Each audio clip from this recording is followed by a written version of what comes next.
아버지, 지금 괜찮으세요? 시우는 숨을 고르며 아버지의 손을 꼭 잡았다. 병실 창문 너머로 제주의 바람이 조용히 커튼을 흔들었다. 병실은 고요했고 기계음만이 생명의 끝자락을 간신히 붙잡고 있었다. 시우나, 기력이 다 빠진 듯한 목소리, 그러나 분명한 의지가 실려 있었다. 시우는 머리를 끄덕이며 귀를 가까이 댔다. 그 사람을 용서해 줘라. 네, 시우는 고개를 들었다. 누구요? 무슨 말씀이세요, 아버지? 하지만 아버지는 더는 말을 이을 힘이 없었다. 그의 눈동자는 천천히 풀리고 얇은 숨결이 마지막 여운처럼 흘러나왔다. 손끝이 차가워졌다. 아버지. 시우는 떨리는 손으로 응급벨을 눌렀다. 간호사들이 들이닥쳤고 몇 번의 절차적인 확인 후 누군가 조용히 말했다. 사망 시각 오전 6시 41분. 그 말이 떨어지는 순간 시우는 더는 아무 말도 하지 못한 채 고개를 숙였다. 며칠 뒤 장례식장이 차분한 침묵으로 가라앉은 가운데 시우는 상주로서 분향소 앞에 자리를 지키고 있었다. 아버지를 떠나보내는 의식은 익숙하지 않은 고요함과 사람들의 조심스런 위로 속에서 이어졌다. 그때였다. 조문객 명부 앞에 낯선 중년의 남자가 서 있었다. 검은 정장에 회색빛 머리칼, 조용한 눈빛. 시우는 무심코 그를 바라보다가 문득 알 수 없는 감각에 사로잡혔다.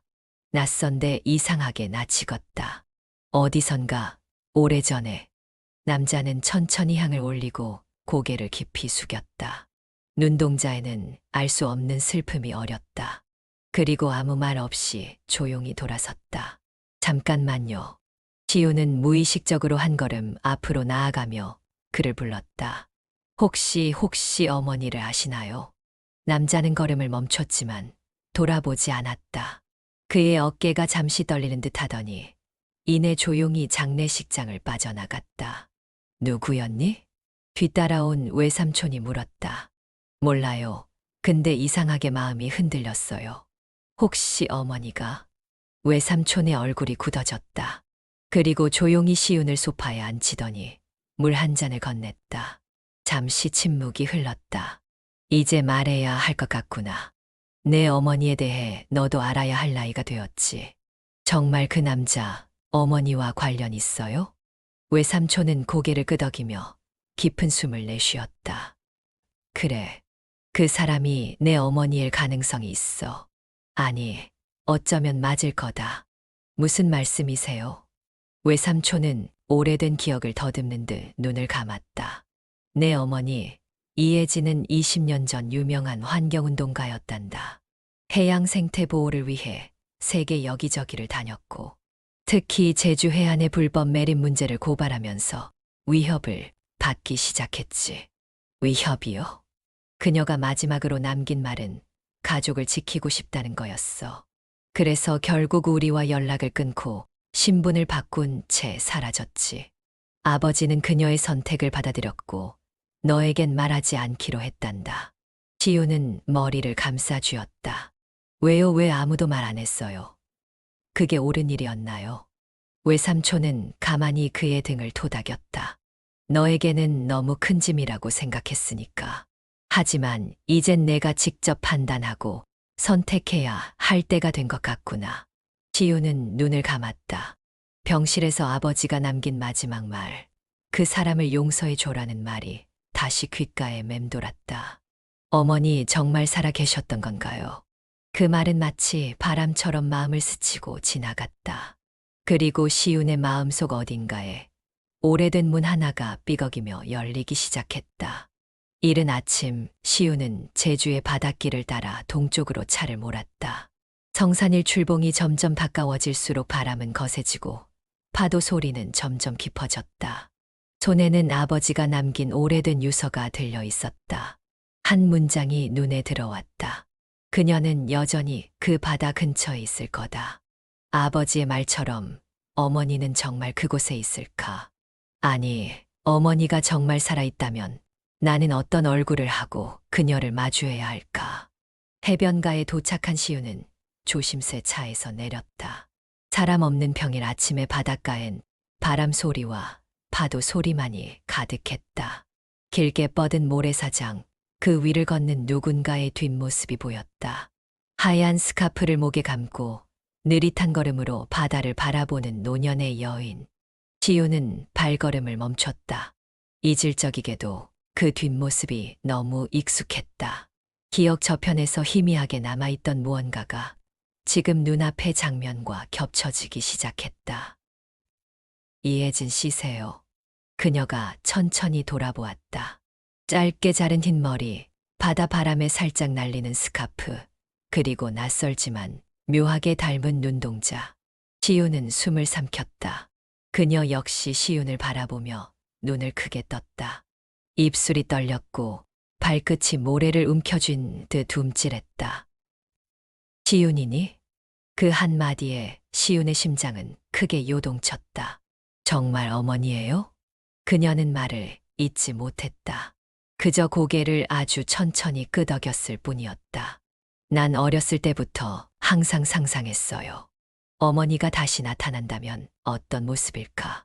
어떤 목소리일까? 근데 이렇게 갑자기 나도 내가 이렇게 클 줄은 상상도 못했어. 둘 사이에 침묵이 흘렀다. 짭짤한 바닷내음과 갈매기 소리만이 사이를 채웠다. 왜요? 왜 떠나셨어요? 왜 아무 말도 없이 한 번도 연락 안 하셨어요? 지윤의 목소리가 떨렸다. 그땐 그게 최선이었어. 이혜진은 한숨처럼 내뱉었다. 지키고 싶었거든. 너희를. 지킨다고 떠나는 게 지키는 거예요. 내가 하던 일은 많은 사람들의 분노를 사게 만들었고, 어느 날부터인가 그 화살이 가족에게 향하기 시작했어. 너에게도 위험이 닥칠 수 있다는 걸 알게 된 순간 난 선택해야 했어. 그래도 나는 그냥 엄마가 그리웠어요. 지윤의 눈가에 물기가 맺혔다. 나도 그랬어. 매일, 정말 매일 널 생각했어. 생일마다 케이크를 사서 혼자 불 끄고 널 그리며 그 해 바다를 바라보곤 했지. 그렇다고 해도 용서할 수 있을지는 모르겠어요. 용서해달라고 말하려고 여기에 나온 건 아니야. 그냥 언젠가는 너를 마주할 날이 올 거라고 생각했고, 내가 오더라도 말 없이 받아줄 수 있을 만큼 준비하려 했어. 지우는 숨을 고르며 시선을 돌렸다. 푸른 수평선 너머로 햇살이 반짝이며 물 위를 흔들고 있었다. 이 풍경 속에서 그녀는 정말 매일 나를 떠올렸던 걸까? 아버지, 돌아가셨어요. 지훈이 조용히 말했다. 이혜진의 표정이 일그러졌다. 그랬구나. 그 마지막 순간에 그러셨어요. 그 사람을 용서해 줘라고. 이혜진은 손으로 입을 가렸다. 한참 동안 말이 없었다. 바람에 스카프가 날리며 그녀의 눈가를 스쳤다. 그 사람은 항상 날 미워하지 않았어. 오히려 나를 이해하려 했지. 나보다 더 넓은 사람이었어. 난 그에게도 너에게도 죄인이야. 지우는 조용히 그녀를 바라보았다. 세월이 그녀의 얼굴에 남긴 주름 속에 후회와 사랑이 교차하고 있었다. 지금 와서 다시 가족이 될 수 있을까요? 그 말에 이혜진은 눈을 감았다. 그리고 고개를 끄덕였다. 그게 가능하다면 난 언제든 기다릴게. 지우는 말없이 고개를 숙였다. 쉽게 풀릴 수 없는 감정들이 복잡하게 뒤엉켜 있었지만 그 순간만큼은 모든 것이 잠시 멈춘 듯 평온했다. 오늘 같이 바닷가 조금만 걸어요. 어린 시절 엄마랑 걸었던 기억이 나서요. 그래, 그럴래. 두 사람은 나란히 바다를 향해 걸어 나갔다. 발밑에 부서지는 파도 소리가 오래된 기억을 깨우듯 조용히 귓가에 스며들었다. 바다를 걷던 그날 이후 시우는 어딘가 달라진 풍경처럼 마음속에도 낯선 여운이 남아 있었다. 잊었다고 믿었던 존재가 진짜로 눈앞에 나타나고 나면 어떻게 살아야 하는지 알 수가 없었다. 제주에 며칠 더 머물기로 마음먹은 시우는 다음 날 이혜진이 알려준 주소를 찾아 조심스레 문을 두드렸다. 현관문 옆 작은 간판에는 푸른 숨 재단이라는 이름이 붙어 있었다. 푸른 바다와 숨, 그 두 단어가 붙어 있는 게 어쩐지 어울렸다. 문이 열리자 익숙하면서도 낯선 여인의 얼굴이 다시 모습을 드러냈다. 왔구나, 시윤아. 들어와. 시윤은 말없이 고개를 끄덕이며 안으로 들어섰다. 재단 내부는 의외로 따뜻하고 정갈했다. 벽에는 아이들의 그림이 여러 점 걸려 있었고 해양 생물을 주제로 한 작은 조형물들이 한쪽 선반에 놓여 있었다. 여기 엄마가 운영하는 곳이에요. 그래. 한 10년 됐어. 처음엔 작은 바닷가 생태교육센터였는데 지금은 해양 생태 회복이랑 예술 심리 치유를 같이 하고 있어. 특히 청소년들을 대상으로. 이혜진은 조심스레 단어를 고르며 말했다. 엄마라는 호칭이 자연스레 튀어나온 것에도 시우는 별다른 반응을 보이지 않았다. 그저 주변을 천천히 둘러봤다. 그림들이 참 좋네요. 아이들이 그린 거예요? 응. 마음속 얘기를 그림으로 꺼내는 게 생각보다 큰 힘이 되거든. 이 바다에서 상처받은 아이들이 많아. 아버지를 잃은 아이, 사고 후마를 잃은 아이, 어른들의 잘못으로 바다를 잃은 아이들. 그래서 이걸 혼자 운영하신 거예요? 처음엔 그랬지. 지금은 후원도 받고 도와주는 사람들도 많아졌어. 지효는 그 말을 듣고 잠시 침묵했다. 이 재단을 운영하기까지 얼마나 많은 시간과 노력이 있었을까. 동시에 그런 세월 동안 자신은 그 무엇도 알지 못하고 살아왔다는 사실이 무겁게 다가왔다. 이런 말 갑자기 하면 놀랄지 모르겠지만 내가 이 프로젝트에 함께 해주면 좋겠어. 저요? 그래. 내 전공이 해양생물학이잖니. 내가 가진 전문성과 지금 아이들에게 필요한 환경적 감수성을 결합하면 훨씬 더 깊이 있는 프로그램이 될 거야. 나도 이젠 혼자 다 하기 어려워졌고, 엄마는 제가 도와줬으면 좋겠어요? 이혜진은 시선을 피하지 않았다. 응, 내가 꼭 필요해. 물론 이건 부탁이 아니라 제안이야. 억지로는 안 할게. 시우는 조용히 창밖을 바라보았다. 창 너머로 보이는 제주 바다는 여전히 푸르고 잔잔하게 일렁이고 있었다. 마음속으로 무언가 갈라지고 다시 이어지는 소리가 들리는 듯했다. 생각해 볼게요. 금방 대답은 못하겠어요. 그럼 천천히 해. 기다릴게.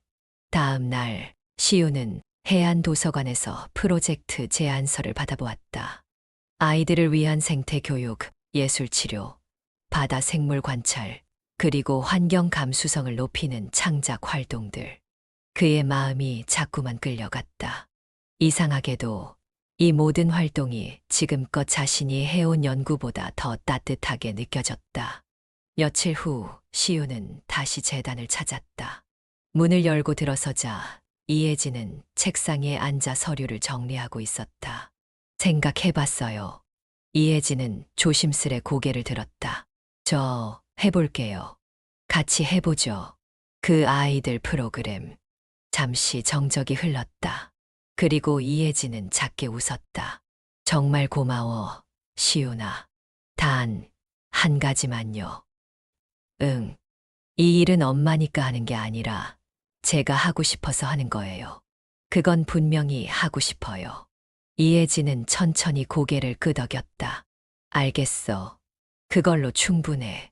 그날부터였다. 두 사람은 나란히 앉아 프로젝트 회의를 시작했다. 아이들의 이름, 필요, 기대와 염려들을 나누며 관계라는 것도 다시 설계할 수 있음을 조금씩 실감했다. 아직은 낯선 거리였지만 그들 사이에는 분명 숨결이 다시 흐르기 시작했다. 오늘 오는 친구 중에 조금 특별한 아이가 있어. 이혜진은 조용히 말하며 아이들 명단을 넘겼다. 이름 옆에 작은 메모가 적혀 있었다. 하율 청각장애 바다 사고, 경험 정서적 위축. 지우는 조심스레 고개를 끄덕이며 물었다. 몇 살이에요? 10살. 원래는 활발한 아이였대. 그런데 아버지가 해양사고로 돌아가신 이후 말수가 거의 없어졌어. 청각장애가 원래 있었던 건 아니고 사고 충격 이후로 생긴 후천적인 손상이래. 청각도 마음도 동시에 다쳤겠네요. 그래서 내가 필요해. 말이 아니라 감각으로 접근할 수 있는 사람이. 그 말에 시우는 마음 한편이 조용히 흔들렸다. 어쩌면 자신이 가장 두려워하는 방식이기도 했다. 말이 아닌 침묵으로 마주해야 하는 관계. 작은 미술 작업장이 마련된 공간에는 색색의 크레파스와 수채, 물감, 그리고 바다에서 채집한 조개 껍질과 해초가 준비되어 있었다. 아이들이 하나둘 들어왔고 시우는 밝은 미소로 인사하며 이름표를 나눠주었다. 그때 문가에 조용히 선 아이 하나가 눈에 들어왔다. 검은 모자를 깊게 눌러 쓴 작은 체구. 보호자와 손을 꼭 붙잡은 채 조심스럽게 주변을 살피고 있었다. 하율이구나. 시우는 몸을 낮추어 눈을 맞췄다. 하율은 고개를 끄덕였지만 눈은 피했다. 반가워. 나는 시운 선생님이야. 오늘은 바다 이야기를 그림으로 해볼 거야. 내 마음에 있는 바다, 내가 보고 싶은 바다 뭐든 괜찮아. 하율은 여전히 말이 없었다. 단지 손끝으로 조심스럽게 손에 들린 연필을 쥐었다. 그날 수업은 자유 드로잉이었다.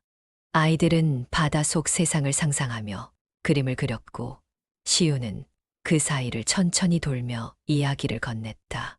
하율은 말없이 검은색을 꺼내 바다를 그렸다. 깊고 짙은 물빛, 그리고 가운데에 조그마한 배 한 척. 저건 내가 탄 배야? 하율은 펜을 멈추고 시운을 바라보았다. 그리고 천천히 고개를 끄덕였다. 바다에서 겁나는 일이 있었니? 대답은 없었지만 하율의 눈동자가 흔들렸다. 괜찮아. 말 안 해도 괜찮아. 그냥 내가 그리고 싶은 걸 그리면 돼. 그림이 완성되고 시우는 조심스럽게 하율 옆에 앉았다. 종이 한 장을 꺼내 들고 말했다. 우리 수중 드로잉 해볼래? 바닷속에서 보는 것처럼 투명한 비닐에 그림을 그려서 물 위에 띄우는 거야. 내가 기억하는 바다를 말이 아니라 색으로 꺼내보자. 하율은 망설이다가 아주 천천히 고개를 끄덕였다.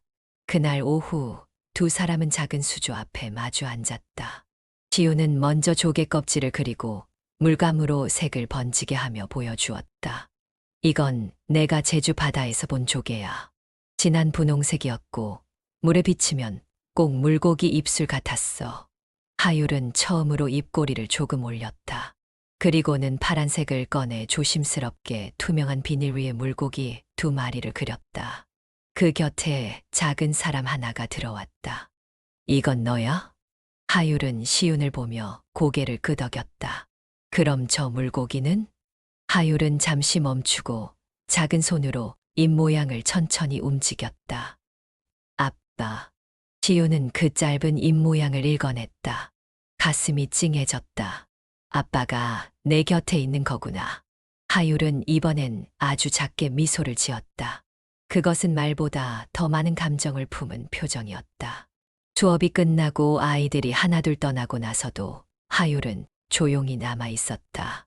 시우는 뒷정리를 하며 조심스럽게 물었다. 하율아, 혹시 다음 주에도 또 올래? 하율은 고개를 들고 시운을 바라보았다. 그리고 아주 작게 손가락으로 응을 그리고 노을 그렸다. 응. 시우는 그 답에 입가가 저절로 풀어졌다. 그 작은 고갯짓 하나가 이 아이와 자신 모두에게 첫걸음이 될 거라는 걸 느낄 수 있었다. 그리고 문을 닫고 난 후 시우는 혼자 남은 작업실에서 물끄러미 하율이 남긴 그림을 바라보았다. 작은 사람과 물고기, 그리고 파도. 그건 어쩌면 시운 자신의 기억 속 어머니와 아버지, 그리고 자신이 그리던 그림과도 닮아 있었다. 말이 아니라 숨결로 이어지는 관계가 있다는 것. 그날 밤 시우는 오래전 잊고 있던 자신의 상처를 다시 떠올렸다. 그리고 처음으로 그것을 들여다볼 용기를 조금 가질 수 있을 것 같았다. 이거 하율이 그린 거야? 이혜진이 조심스럽게 도화지를 펼쳐들었다. 그림 속에는 파란 바다 한가운데 고래 두 마리와 그 사이에 작은 사람이 그려져 있었다. 고래의 몸에는 작은 손이 얹혀 있었고 그 손에서 무지갯빛 줄이 퍼져나오고 있었다. 응, 오늘 수업 마지막에 그렸어요. 고래는 아빠, 옆에 있는 사람은 자기래요. 이혜진은 잠시 말을 잃었다. 조용히 그림을 쓰다듬다가 작은 숨을 내쉬며 말했다. 내가 있어서 그 아이가 달라지고 있어. 그 아이 덕분에 저도 달라지고 있는 것 같아요. 지우는 테이블 맞은편에 앉아 커피를 한 모금 마셨다. 두 사람 사이의 공기가 며칠 전보다 부드러워져 있었다. 업무 중 대화도 식사도 조금씩 자연스러워지고 있었다. 처음엔 솔직히 부담스러웠어요. 지훈이 말을 꺼냈다. 알아. 무리한 부탁이었을 수도 있어. 그런데 하율이랑 시간을 보내다 보니까 그냥 제가 여기 있어야 할 이유 같은 게 생긴 기분이었어요. 이혜진은 잔잔하게 웃었다. 그런 마음이 재단을 만든 이유였어. 누군가의 이유가 되고 싶다는 마음. 잠시 정적이 흘렀다. 바깥 창문으로 제주 바다가 부서지는 소리가 희미하게 들려왔다. 지우는 그 소리를 들으며 입술을 꾹 다물었다가 조심스럽게 입을 열었다. 근데요, 엄마. 이혜진이 놀란 듯 얼굴을 들었다. 엄마라는 호칭이 처음 나왔기 때문이었다. 그녀는 말없이 시윤을 바라보았다. 정말 돌아오고 싶었어요? 그 질문은 날카롭지도 울분에 찬 것도 아니었다. 다만 깊은 바닥에서부터 건져 올린 듯한 진심이었다. 이혜진은 눈을 깜빡이며 시선을 피하지 않았다. 그리고 대답 대신 눈가를 적셨다. 억눌렀던 감정이 번져 나오듯 그녀의 눈에서 눈물이 흘러내렸다. 수백 번, 수천 번 생각했어. 전화할까, 엽서를 보낼까 아니면 그냥 몰래라도 너를 한 번 보러 갈까. 그녀는 떨리는 목소리로 말을 이었다. 그런데 그럴 때마다 내 얼굴을 보면 다시 떠나지 못할까 봐. 널 곁에 두면 다시 잃는 게 너무 무서울까 봐 그게 겁났어. 그래도 제가 엄마를 기억하고 있는지, 잘 크고 있는지 궁금하지 않았어요. 궁금했지. 그래서 몰래 봤어. 너 대학 발표 날, 너 전시회 포스터, 너 연구실 인터뷰 기사 다 봤어. 그냥 너무 자랑스러웠어. 그걸 왜 혼자 봤어요? 지우는 어느새 목소리가 젖어 있었다. 그녀도 모르게 손끝이 떨렸다. 같이 봤으면 좋았을 텐데요. 그날 기뻐하고 걱정하고 같이 이야기하고 싸우고 울고 왜 그걸 다 혼자. 이혜진은 조용히 시윤의 손을 잡았다. 따뜻한 손이었다. 오래도록 닿지 못한 손. 늦었지만 지금부터는 함께 할 수 있어. 나도 그러고 싶어. 시윤은 고개를 숙였다. 잠시 말을 잇고 있다가 조용히 속삭였다. 저도 그게 좋겠어요. 천천히, 아주 조금씩. 그 순간 복도 문이 살짝 열렸다. 하율이 조심스럽게 얼굴을 내밀었다. 선생님 그림 다 끝났어요. 지우는 눈가를 닫고 자리에서 일어났다. 그래? 어디 한번 볼까?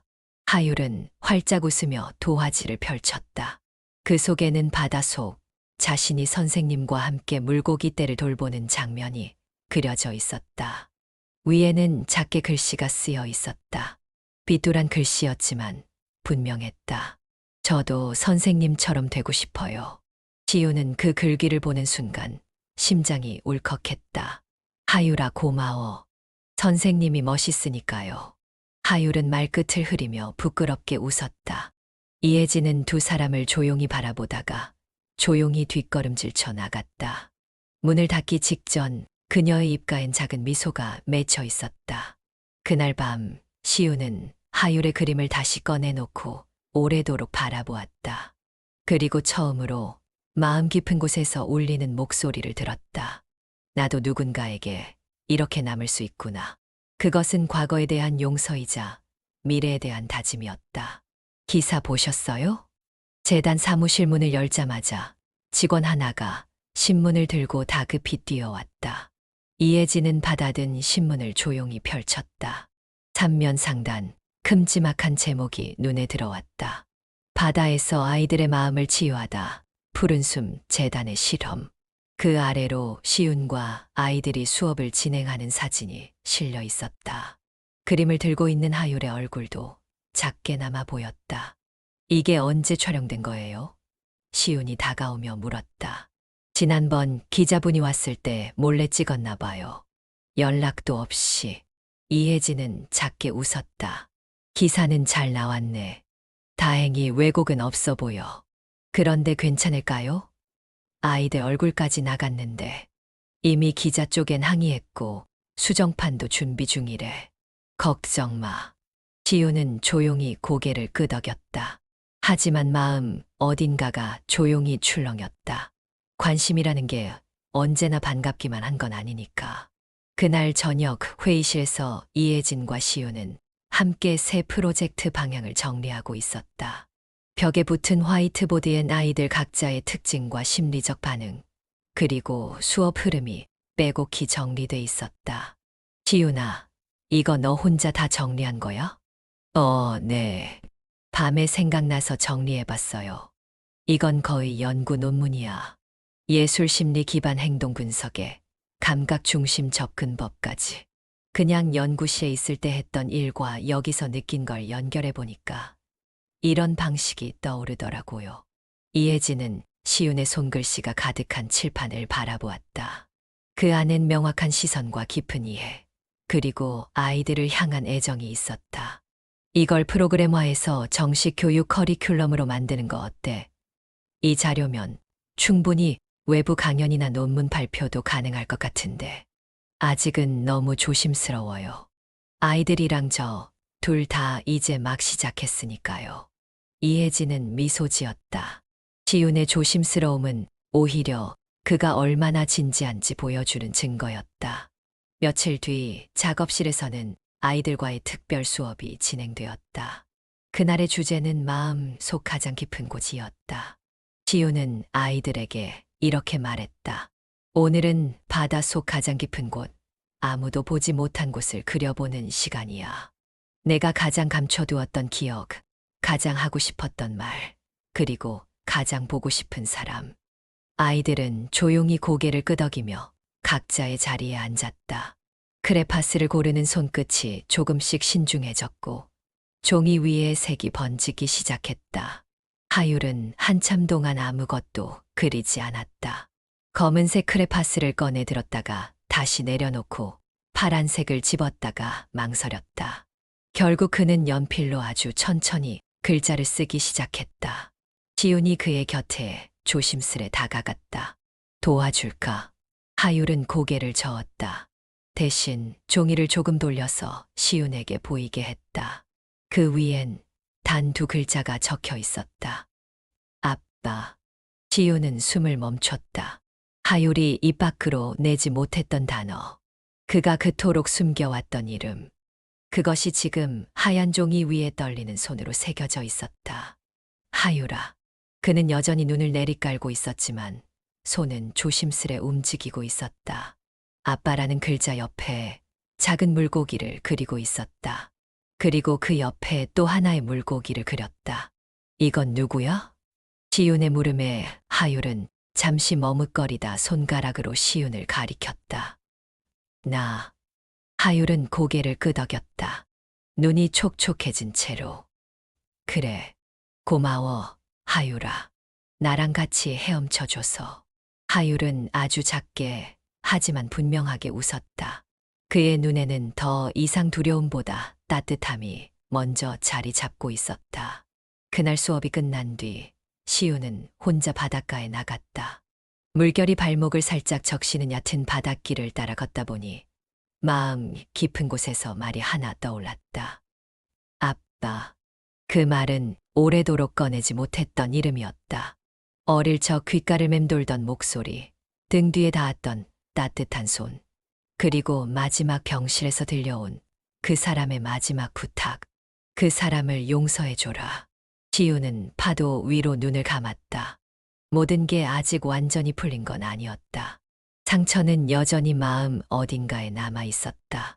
하지만 오늘 하율이 처음으로 꺼낸 그 말은 시윤에게도 하나의 시작이었다. 나도 조금씩 꺼내볼 수 있을까?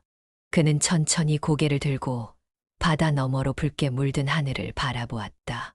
그 아래로 반짝이는 물결은 마치 마음 깊은 곳의 말들이 물 아래에서 떠오르는 듯 길렁이고 있었다. 이거 아버지가 남기신 거예요. 지우는 조심스럽게 봉투를 집어들었다.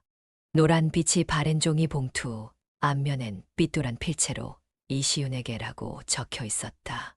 돌아가시기 전날 너한테 전해달라고 주셨어. 이혜진이 조용히 말했다. 그땐 아직 내가 나를 받아들이지 못한 상태였고 편지도 받아들이기 어려울까봐 망설였는데 이제는 괜찮을 것 같아서. 지우는 잠시 봉투를 바라보다 고개를 끄덕이고 조심스럽게 종이를 꺼냈다.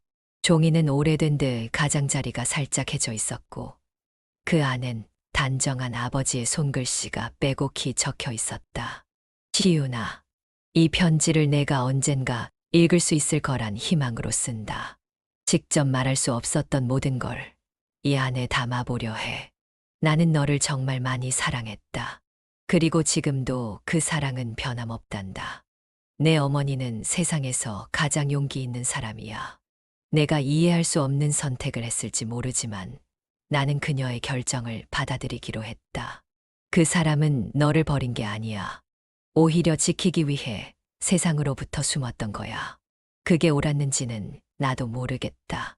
하지만 적어도 나는 너희 둘 모두를 잃고 싶지 않았어. 나는 자주 너를 몰래 보러 갔다. 너 학교 가는 길, 과학관 앞 벤치, 미술관 전시회. 항상 멀리서 지켜보기만 했지만 그 순간마다 난 확신했어.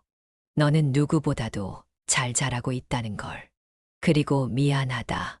그 말밖에 할 수 없는 내가 한심하지만 그래도 언젠가 내가 이 편지를 읽으며 나를 조금이라도 이해해 줄 수 있기를 바란다. 언제나 너의 아버지로. 이한수. 편지를 다 읽고 나자 시우는 조용히 숨을 들이켰다. 목울대가 간질거리듯 떨렸다. 아버지가 계속 저를 보고 계셨군요. 응.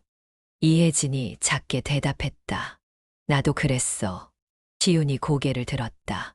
내가 고등학생 때 과학 경시대회 나갔던 날, 나 관중석 뒤에서 봤어. 중간에 울컥해서 나와버렸지만 내가 발표하는 모습이 너무 대견해서 눈물이 나더라. 그럼 그때 누가 꽃다발 준 사람? 그게 나야.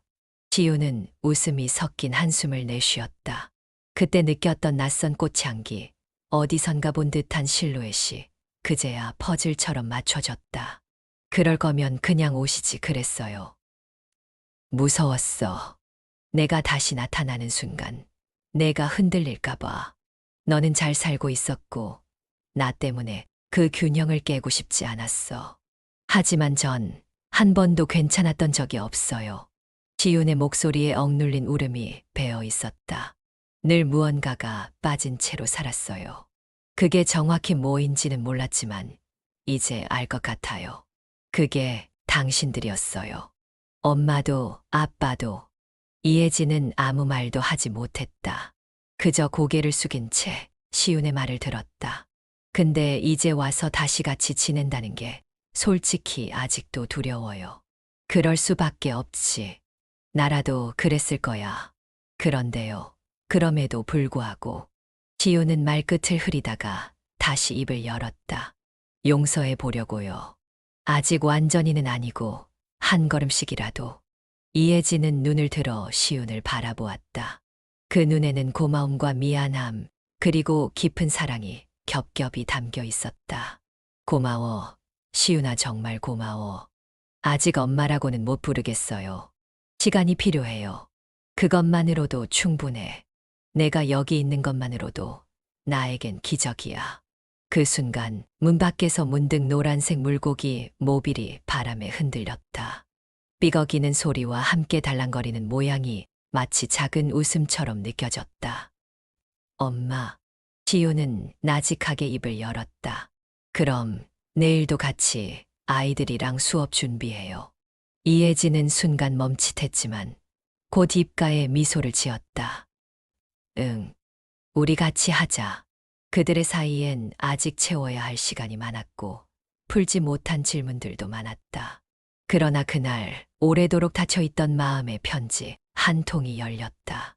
그리고 그 안에서 말보다 더 깊은 진심이 물 아래에서 천천히 떠오르고 있었다. 재단의 작업실에는 종이, 냄새와 물감 향이 가득했다. 바닥엔 크고 작은 도화지들이 나란히 널려 있었고 아이들은 각자 마지막 전시회를 위한 작품을 구상 중이었다. 주제는 바다의 기억. 지금껏 그려왔던 바다, 그리고 앞으로 그리고 싶은 바다. 지우는 고개를 숙여 아이들의 얼굴을 찬찬히 바라봤다. 처음 이곳에 왔을 땐 무표정이던 얼굴들이 이제는 조금씩 자신의 색을 품고 있었다. 연두, 하늘, 회색, 분홍 마음마다 다른 바다가 있었다. 그때 조용히 다가오는 발소리가 들렸다. 지훈이 고개를 들자 하율이 도화지를 안고 다가왔다. 선생님, 저 완성했어요. 정말 한번 보여줄래? 하율은 도화지를 펼쳤다. 그림 속엔 파도가 잔잔히 흐르는 해안가, 바닷속엔 다채로운 산호와 물고기들이 살아 숨 쉬고 있었다. 그 중앙에는 작은 사람이 있었다. 잠수복을 입고 해초를 가꾸는 모습. 여기 있는 사람은 누구야? 저요. 하율은 수줍게 웃었다. 전 커서 바다를 지키는 사람이 되고 싶어요. 그 말에 시우는 순간 가슴이 벅차올랐다. 하율의 목소리는 조용했지만 또렷했고 그의 눈빛엔 확신이 있었다. 정말 멋진 꿈이야. 하율이라면 분명 그렇게 될 수 있어. 하율은 조용히 고개를 끄덕이고 돌아갔다. 그 뒷모습을 바라보며 시우는 자신도 도화지 앞에 앉았다. 아직 완성하지 못한 그림이 하나 남아 있었다. 자신의 그림. 펜을 쥔 손끝이 살짝 떨렸다. 무슨 바다를 그려야 할지, 무엇을 기억해야 할지 한동안 그는 종이를 바라보기만 했다. 그때 어릴 적 기억 하나가 천천히 떠올랐다. 세 식구가 함께 걷던 모래사장. 성산일 출봉이 저 멀리 보이고 파도가 발등을 스치던 그 길. 아버지가 아이처럼 파도에 놀라며 뛰었고 어머니는 웃으면서 모래성 위에 조개 껍질을 얹었다. 그리고 어린 시절의 자신이 그 둘의 손을 꼭 잡고 걷고 있었다. 지우는 조용히 연필을 들었다. 흰 도화지 위에 처음으로 발자국부터 그렸다. 셋의 발자국. 파도 위에 가볍게 찍힌 그것은 금세 사라질 것 같지만 그림 속에선 영원히 남아 있었다. 그 위로 세 사람의 실루엣이 차례로 이어졌다. 모두 해변을 바라보며 나란히 걷고 있었다. 과거의 기억일 수도 미래에 다시 걸을지도 모를 상상이기도 했다. 그러나 분명한 건 그것이 자신이 그릴 수 있는 가장 솔직한 바다라는 사실이었다. 다 그렸어? 문득 뒤에서 들려온 목소리에 시우는 고개를 들었다. 어머니였다. 네, 이게 제 바다예요. 이혜진은 조심스레 다가와 그림을 바라보았다. 그녀의 눈동자가 흔들렸다. 이건 우리 셋이에요. 옛날에 같이 걸었던 길. 저는 그 기억을 잊지 않았나 봐요. 이혜진은 말없이 입술을 눌렀다. 그림 속에서 흐르는 파도는 아주 잔잔했고 그 위에 세 사람은 꼭 손을 잡고 있었다. 그림 제목 정했어. 생각 중인데 아마 다시 함께 걷는 바다 정도가 좋을 것 같아요. 좋다, 그 말 꼭 우리한테 하는 말 같아. 지우는 고개를 끄덕였다. 그리고 한참 망설이다 조용히 말했다. 엄마. 이혜진이 놀란 듯 그를 바라봤다. 우리 다음 주 전시회 날 아버지 모시고 여길 한번 와보면 어떨까요? 그 말에 이혜진은 순간 눈을 감았다. 그리고 아주 조용히 말했다. 그래, 와주실 거야. 아마 누구보다도 먼저 오실 거야. 그날 밤 시우는 그림을 다시 꺼내 침대 머리맡에 두었다. 그 안에 담긴 기억은 이제 아프지 않았다. 바람처럼 지나간 시간이었지만 그 바람이 다시 등을 밀어주는 것 같았다. 창밖에선 파도 소리가 잔잔하게 들려오고 있었다. 마치 누군가의 속삭임처럼 부드럽고 따뜻하게. 전시회 당일 푸른숨 재단의 전시관은 이른 아침부터 분주했다. 아이들의 이름이 하나씩 적힌 명패가 벽에 붙었고 그 옆엔 각자의 그림이 정성스럽게 걸려 있었다. 직원들은 조명을 조절하고 꽃다발을 정리하며 마지막 손질을 하고 있었다. 지우는 복도 끝 자신의 그림이 걸릴 공간 앞에 조용히 서 있었다. 그 앞엔 아직 하얀 천이 드리워져 있었다. 마음이 묘하게 떨렸다. 다 준비됐어. 이혜진이 뒤에서 다가왔다. 네. 아이들 그림도 다 걸었고 저도요. 그림 마지막으로 다시 보고 싶지 않아. 아니요. 오늘은 다른 사람 눈으로 먼저 봐야 할 것 같아서요. 전시 오픈 시간이 다가오자 관람객들이 하나둘 들어오기 시작했다. 아이들의 가족들, 지역 주민들, 몇몇 기자들까지. 평소보다 북적이는 사람들 틈에서 하율은 유난히 조용히 시윤의 옆에 붙어 있었다. 선생님 다들 제 그림 보고 있어요. 기분이 어때? 부끄러운데 기뻐요. 시윤은 웃으며 하율의 머리를 쓰다듬었다. 너는 그럴 자격이 있어. 그때 사회자의 마이크 소리가 들렸다. 이제 마지막으로 이번 전시의 기획자이자 미술치료사 이시윤 선생님의 작품을 소개하겠습니다.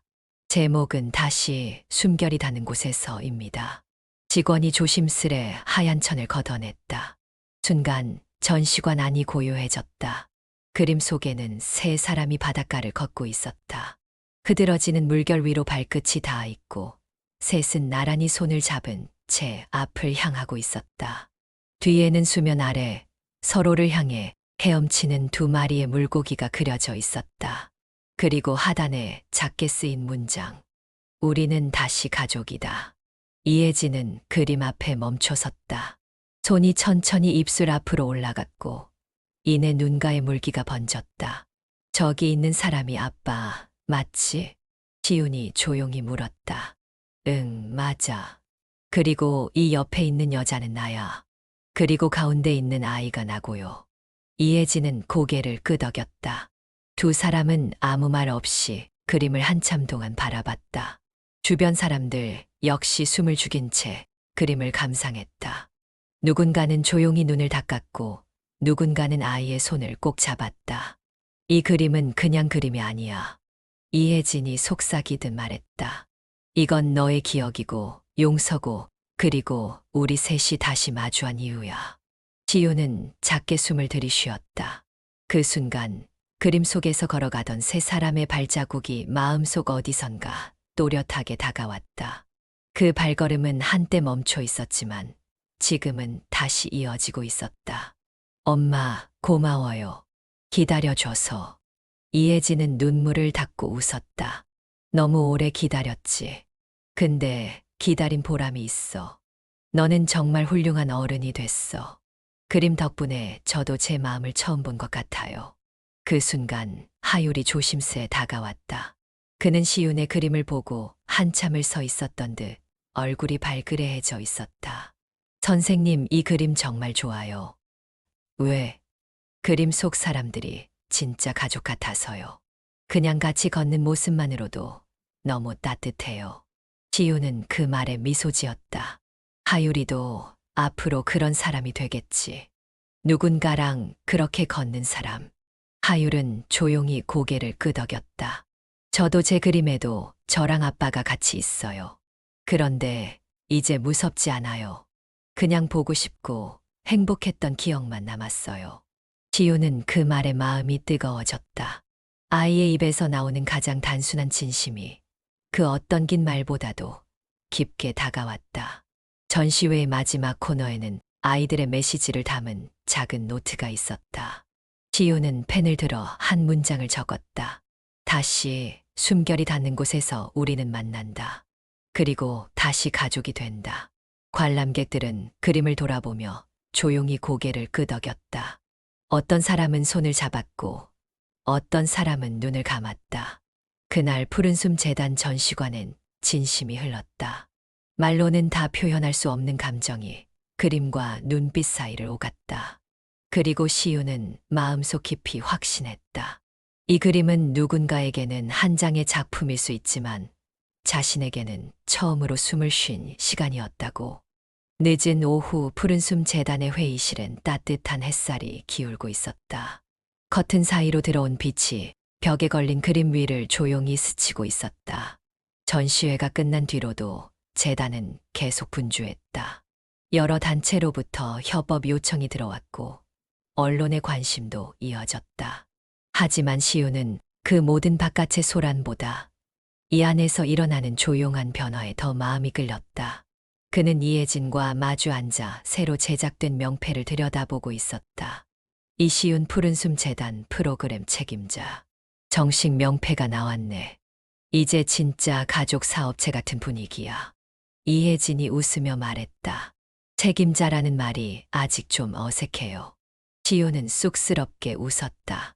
책임진다는 건 누군가와 함께 걸어간다는 뜻이기도 해. 너는 그걸 누구보다 잘 알고 있는 사람이야. 시윤은 조용히 고개를 끄덕였다. 처음엔 단지 어머니와의 관계를 회복하기 위해 시작했던 일이었지만 이제는 분명한 자신의 길이 되어 있었다. 아이들과의 교감, 하율과의 변화, 그리고 자신 안의 치유. 모든 것이 이곳에서 일어났다.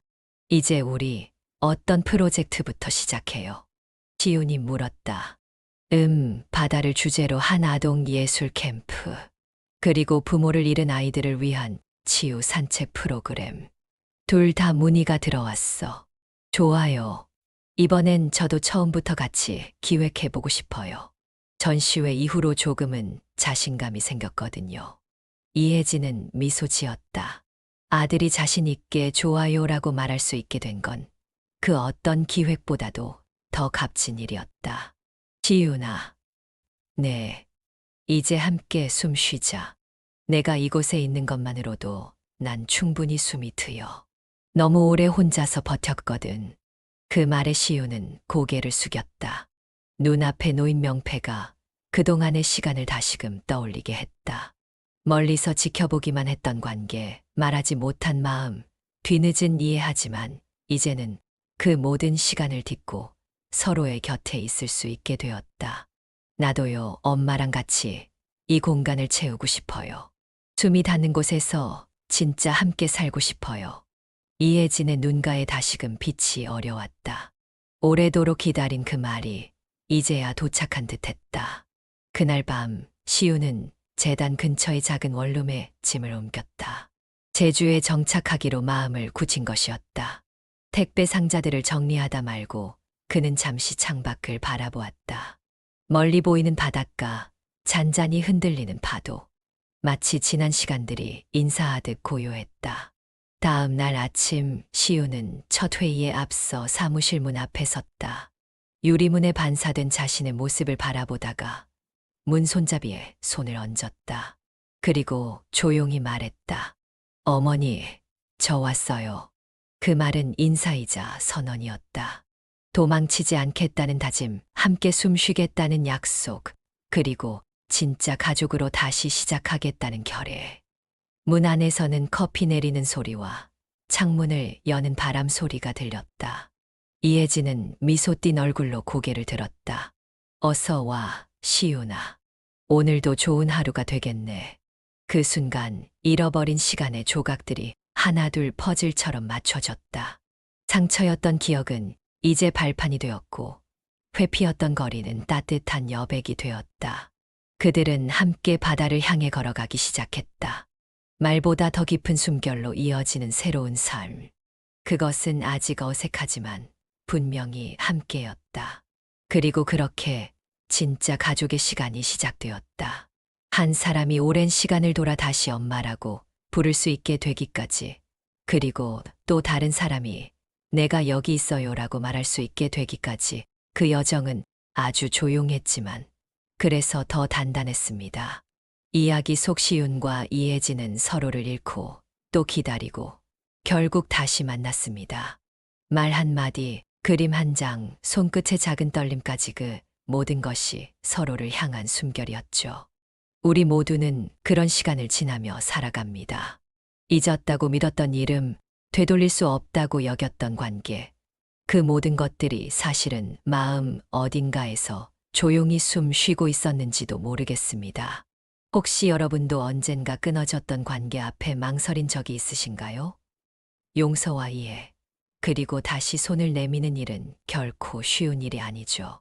하지만 오늘 이야기처럼 아주 작은 진심 하나만으로도 우리는 다시 가족이 될 수 있습니다.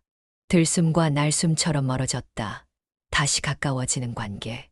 그리고 그 안에서 회복되고 성장하는 모든 이들의 마음에 이 이야기가 작은 위로가 되었기를 바랍니다. 오늘의 사연이 마음에 닿으셨다면 구독과 좋아요, 알림 설정으로 여러분의 숨결을 저희에게 전해주세요. 우리의 이야기는 끝이 아니라 이제 시작입니다. 다음 이야기에서도 다시 만나뵐 수 있기를 바랍니다. 지금까지 함께 해주셔서 진심으로 감사합니다.